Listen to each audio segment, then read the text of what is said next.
Is jealousy the reason for Nadal's recent swipe at Kyrgios? Nick Kyrgios, photo by Nadal And Kyrgios, copyright at Sport Vision. Former top 100 player Sam Groth has weighed in on the recent spat between Rafael Nadal and Nick Kyrgios by saying that the former world number one hasn't liked the Australian since their first meeting on the tour. Last week at the Mexican Open, Kyrgios saved a trio of match points to defeat the Spaniard in the second round. Shortly after the match, controversy started when Nadal took a swipe at Kyrgios, calling him out for his behavior on the tour. He's a player who has enormous talent, could be winning Grand Slams or fighting for the No. 1 ranking, Nadal told reporters in Acapulco. He lacks respect for the crowd, his opponent and towards himself. I don't think he's a bad guy, but he lacks a little respect for the public and the rival. Kyrgios is known for his controversial behavior on the tour after being previously accused of tanking during matches. He was briefly suspended from the tour for unsportsmanlike conduct displayed during the 2016 Shanghai Masters. Last year he was fined $17,500 by the ATP for making a sexual gesture during his semi-final match at the Fever Tree Championships in London. Responding to Nadal's comment, Kyrgios hit back by saying he would pay no attention to it. He then called out his opponent for the amount of time he takes between points. Under ATP rules, players are allowed a maximum of 25 seconds between points. From this year, a shot clock has been implemented on the tour for players to monitor their time. I'm different, Rafa is different. He can focus on what he needs to do, Kyrgios responded. He doesn't know the journey I've been through, he doesn't know me. So I'm not going to listen at all, that's the way I play. That's the way he plays, he's very slow between points and the rule of the book says you have to play at the speed of the server. But Rafa has the speed every time. I'm not going to comment on him and his game. I've got my game. I'm not going to take that Nadal's comment into consideration at all. Speaking after the exchange of words, Groth believes Nadal's criticism is fueled by jealousy to some degree. The world number 2 is tied at 3-3 in their head-to-head and has lost in 2 in their 3 most recent meetings. I don't think Rafa really likes Nick very much, Fox News quoted Groth as telling RSN Radio on Monday. Nick burst onto the scene beating Rafa at Wimbledon, so I think there's probably been something there from day one. To be honest, they're 3-3 head-to-head now and I don't think there are too many guys in the world Nadal would have a 50-50 record against. He probably just doesn't like it very much. Kyrgios won the Mexican Open last week after defeating Alexander Zverev in the final. He has now risen 39 places up the ATP rankings to 33rd in the world, his highest position since October. The head-to-head record. Could this be the last year the former world number one plays in the Californian desert? Roger Federer, photo by Nadal And Kyrgios, copyright at Sport Vision. The director of the BNP Paribas Open believes Roger Federer's presence at the tournament this year shouldn't be taken for granted. Tommy Haas, who was ranked as high as number 2 in the world during his professional career, has admitted that there is a chance this year could be the last time Federer plays in the tournament. The 20-time Grand Slam champion will make his 18th main draw appearance in Indian Wells. He is a 5-time champion and was runner-up to Juan Martín del Potro last year. Federer is the only player in history to feature in the final of the tournament on 8 occasions. We hope that he's going to be back for many, many years, Haas said during an interview with the Desert Sun, but I keep reminding everybody that this might be, who knows, his last year. I don't want to be the guy that spoils it, but we've got to cherish these moments. 37-year-old Federer recently claimed his 100th title at the Dubai Tennis Championships.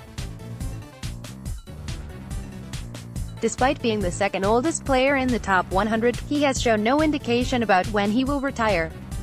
His agent, Tony Godsick, said in a recent interview that even he was in the dark about Federer's future plans. One thing for sure is that it is unlikely the former world number one will quit at the end of 2019. Speaking to reporters in Dubai, he confirmed his intention to play in the 2020 edition of the tournament. Although he was more cautious when asked about the possibility of playing in the Olympic Games. The idea was for the people to know that I am coming back next year. That is the plan. I have a deal for next year. He commented about playing in the 2020 Dubai Tennis Championships. I thought about it this week because I know they said they were interested to have me again next year, if it was okay to announce it during the week. I said, absolutely, we can do that. In Indian Wells this year, Federer will be fighting to maintain his place in the world's top 5. He will be defending 600 points in the tournament. Should he suffer an early loss, both Kevin Anderson and Kei Nishikori has a chance to overtake him. In order to maintain his top 5 spot, Federer needs to reach at least the quarterfinals. He's always trying to seek and play his best, Haas said of Federer.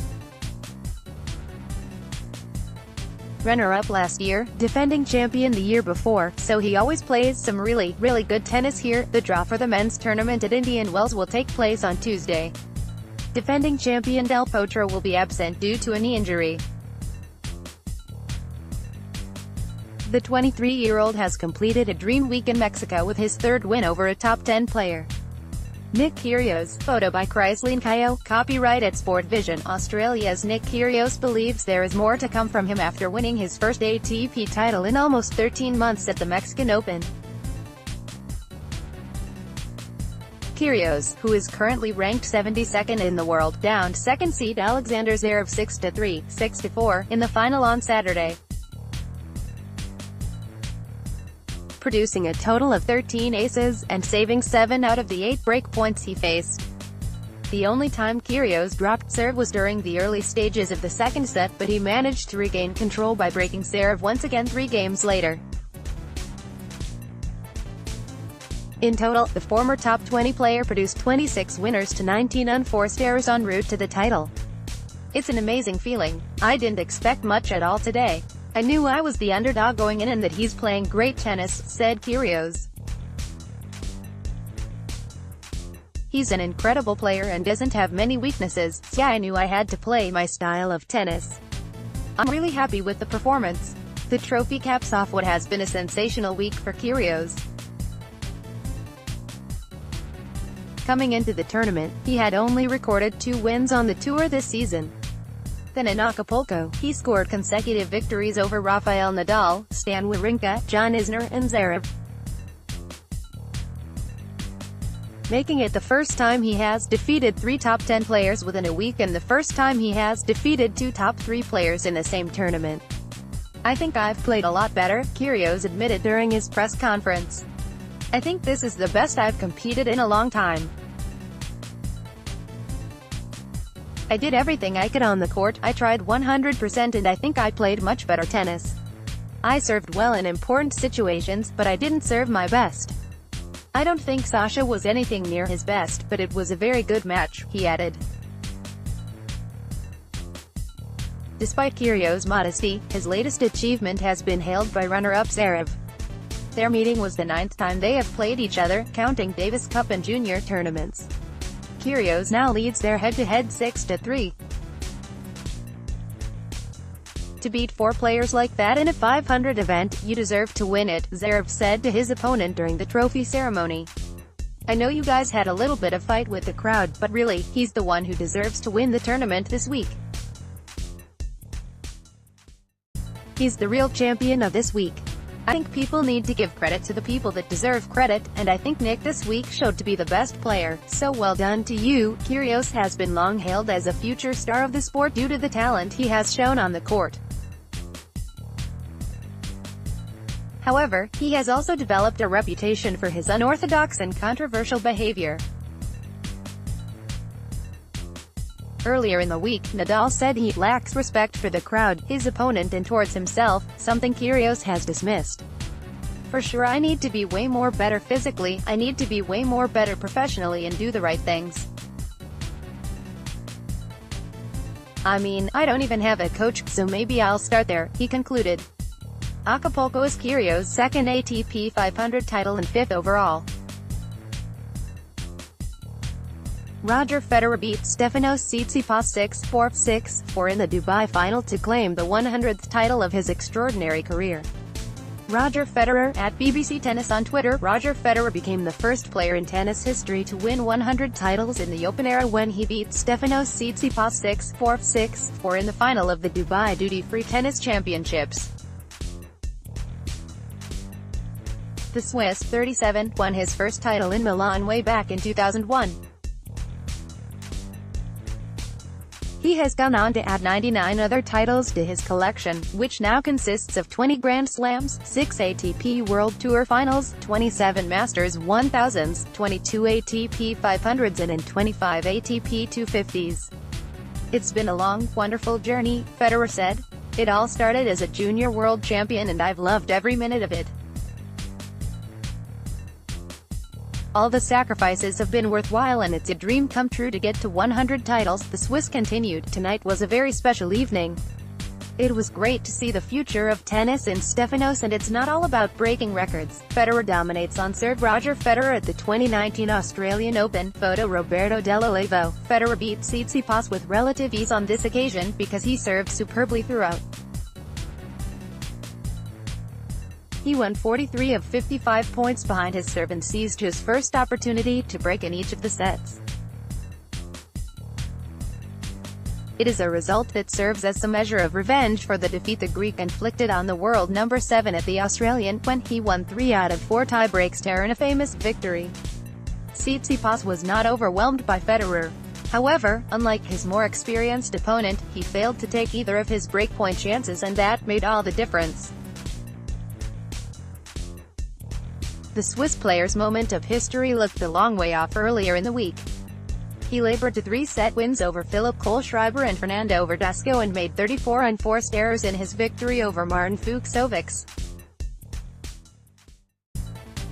However, Federer showed the kind of determination that has been ever-present throughout his glittering career to come through those challenges.